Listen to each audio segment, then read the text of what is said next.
पालिका निवडणुकांसाठी आता 15 जानेवारीला मतदान होणार आहे। मुंबई पालिकेसह 29 महानगरपालिकांची रणधुमाळी। उद्यापासून उमेदवारी अर्ज दाखल करण्यास सुरुवात होईल। ठाकरे बंधूंच्या युतीची अद्याप घोषणा नाही। चर्चेच्या अनेक फेऱ्या होऊनही युतीबाबत सावध पवित्रा घेण्यात आलेला आहे।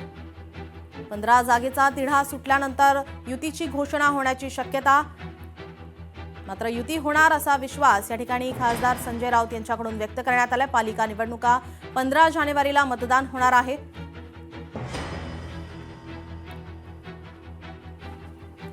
आपले प्रतिनिधी स्वप्नील जाधव आपल्यासोबत जोडले। स्वप्नील, आपण पाहतोय पालिका निवडणुका 15 जानेवारीला मतदान, मात्र ठाकरे बंधूंचं अद्यापही युती संदर्भात ठरलेलं नाहीये। काय अधिकची माहिती?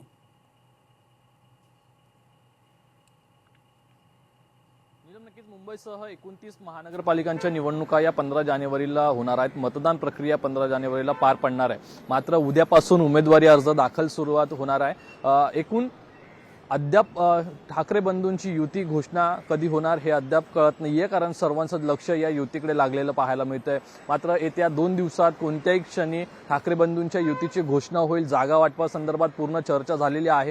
ठाकरे बंधूंच्या जागा वाटपाची चर्चा पूर्ण झाल्या असल्या तरी राष्ट्रवादी काँग्रेस शरदचंद्र पवार गटासोबत किती जागा या वाटाघाटीमध्ये सोडल्या गेल्यात या संदर्भात अधिकही माहिती कार्यकर्त्यांना पदाधिकाऱ्यांना मिळालेली नाहीये। त्यामुळे आज कुठेतरी शेवटची बैठक महाविकास आघाडी म्हणजेच राष्ट्रवादी काँग्रेस शरदचंद्र पवार गट आणि मनसे आणि एकूणच ठाकरे गटाच्या नेत्यांची पार पडण्याची शक्यता आहे आणि यातूनच स्पष्टता येईल। मात्र पुढील 2 दिवसात युतीची घोषणा होतीये। मात्र यानंतर उमेदवारी अर्ज भरण्यास सुरुवात होते। त्यामुळे उमेदवारी अर्ज भरण्यासाठी उमेदवारी जी कोणकोणाला देण्यात आलेली आहे या संदर्भातील यादी कधी जाहीर करणार याकडे सर्वांचं लक्ष लागलेलं आहे।